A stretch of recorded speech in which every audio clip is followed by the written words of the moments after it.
All right, guys, so me and the boys on Twitch, we got together to construct some decks that you could be playing in the Theme Chronicle event. I think that these decks that I'm going to show you are some of the better decks inside of the event, and we wanted to give you reference lists. You can change them however you want to be able to improve your game and win so many events. So let's go ahead and jump on in with our first deck here. I think that B Trooper is going to be one of the best ones inside of Theme Chronicle because nothing is hit from the deck, but more importantly, B Trooper has instant access to search Maxi from the deck to the hand, which could put you in a really good situation, especially if you're playing more hand disruptive cards. Maybe you decide to play Nibiru's and Ash Blossom in this particular build. But as you guys can see, this particular B Trooper deck is built on just being able to combo off. We got the Battle Wilds cards and everything else that you pretty much need to be able to make this deck extremely competitive. I personally think that this is going to be one of the best decks for the Chronicle theme, again, is because this is a really annoying deck that can just summon huge monsters to the side of the field like Invincible Atlas and grind your opponent into oblivion. A deck that I'm not necessarily very hip to, but some of my guys in my close community inside of Twitch, they are huge on, and it's Weather Painter. Now, Weather Painter is a really good deck for this because it's another strategy that just simply did not get hit here. It's built on being able to summon your Weather Painter monsters or use your Weather Painter monsters effects as their canvas effects. As you can see, Weather Snowy Canvas allows you to add one weather card from your deck to your hand. Thunder Canvas allows you to banish a monster that battles. And what's even cooler here is that your Weather Forecast allows you to be able to use your weather cards as link material on the field. So that's really cool. It allows you to summon some of your most powerful monsters. In this particular profile, we're running 3 Ash, 3 copies of Snow, which is your most important card. It allows you to set or place a weather spell card into your spell and trap card zone. 3 Cloud, which is also good for getting your weather spell and trap cards back to your side of the field for when you link summon into your Weather Painter Rainbow. 3 copies of Weather Painter Thunder, which is great for allowing you to send Weather Painter spell cards to be able to cycle into other ones. 1 copy of Weather Painter Aurora. This card is ridiculously good. I think this is the one that protects them, which is really crazy because you can summon it during your opponent's turn with this particular deck. 3 copies of Nibiru. Keep in mind, these guys will have canvas effects that allow you to banish them. You can tribute off all of your opponent's monsters for a Nibiru, and all of your weather cards will escape as well. From here, Rainy Canvas and Cloudy Canvas are in here. I did lie when I said that this deck went completely unscathed. Skill Drain was banned, but that's not really a problem as we play other toxic cards. There's 2 Skill Drain, 3 Infinite Impermanence, 3 Solemn Judgment, 3 Macro Cosmos, which is the most toxic card in Yu-Gi-Oh! 2 copies of Thunder Canvas and 2 copies of Aurora, 1 Nightmare Shark, 1 Fortune Tune, 1 Downward Magician, 1 Divine Arsenal AA Zeus, the Nightmare cards, IP Masquerena, and 3 copies of Weather Painter Rainbow. This card is ridiculous because anything that it points to gains the effect to be able to negate the activation of an opponent's card by banishing itself, meaning that it's a snack that comes back. And also, this card can negate an opponent's summon.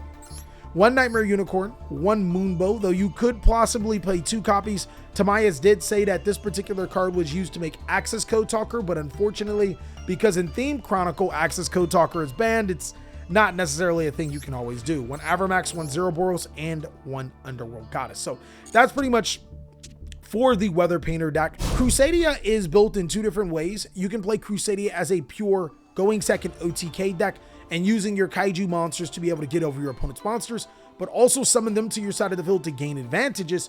Or you can play Kaiju or Crusadia Mech Knight, which is really, really good in itself. It's more of a control-based deck that can OTK at will. In this particular version, I want to emphasize how Maxi and Nibiru are huge for this deck. Maxi allows you to get all of the resources that you need to draw cards like Forbidden Droplet to break your opponent's board. And Nibiru is a great card because it can tribute all monsters on the field, but more importantly, that token that you're summoning to your opponent's side of the field will give your monsters, your Mechanite monsters like Equimax and your, where is that other card?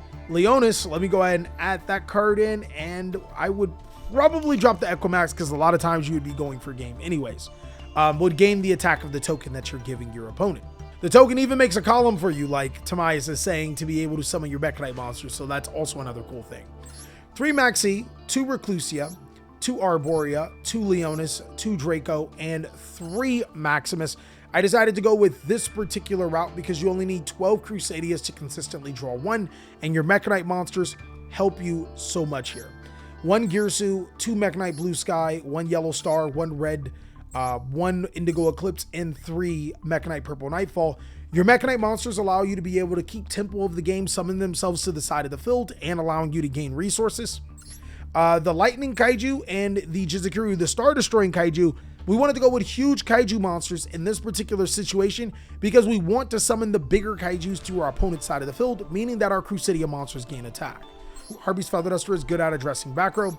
World Legacy Succession, Crusadia Revival, World Legacy Key, Crusadia Power, 3 Droplet, 1 World Legacy Secret, 1 Crusadia Vanguard, and 1 Crusadia Crawler. 3 Magius, the Nightmare cards, a Regulix, a Morning Star, a Spetha, a Masquerena, 2 Ib, this is one of the best cards in the entire deck, Nightmare Unicorn, Crusadia Avramax, and an Underworld Goddess of the Closed World. Again, these are literally just builds that you guys can take inspiration from. You can change it however you want to. Just wanted to give you guys some really good decks for 3 Chronicles. This is a strategy that lost the Therion cards, which isn't really a problem. This deck can still do full combo for or without the Therion cards. And if you guys want to see how this deck operates, I just so happen to have had a video that I uploaded about this deck. It's really, really good.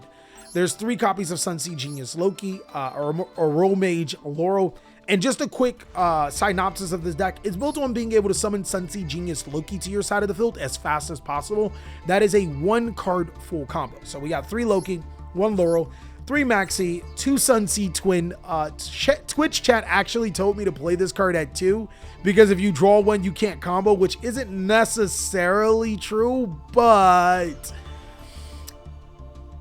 it's still a good card. I mean, you'll always have the odds of you drawing 2 are just low, right? I mean, 3 Lone Fire Blossoms, 3 Ash, 1 Rose Girl, 1 Cactus Bouncer. This card is some of the banned cards in this tournament, so it's pretty good. 1 Snowdrop Rika Fairy, 1 Therion Lily Borea. Some people were probably wondering, why would you play this card with Regulus being banned? Well, this card is an extender card that can summon itself to the side of the field no matter what. So it's also a really good searchable card. So it's not bad in here, even though we don't have the searchable Therion card. 1 Martel, 1 Duster, 1 for 1 to summon the Sunsea Genius Loki. Rosebell Revelation can add the extender, but it can also add you Martel from your deck to your hand. So that's pretty good, and that's why I play 3 copies. 3 Unexpected Die, 2 Sunvine Sowing, 1 Shrine, 2 Call by the Grave, a Crossout Designator, triple Droplets, Imperm, and Sun Avalon Bloom. 1 Teardrop, 3 Dryas, 2 Healer, 2 Thrasher, 2 Jasmine, 3 Melius, 1 Dryad Tentry, and then 1 copy of Bagelenser the Resurgent. You can actually run more copies of Bagelenser if you want to. It really all depends on how you want to build these decks, but that's all that I have for the best decks in Master Duel for Chronicle themes. Of course, if you guys have some other decks that you think would be phenomenal, go ahead and let me know down below in the comment section. And also be sure to check out these other amazing Master Duel videos as we have so much more awesome content.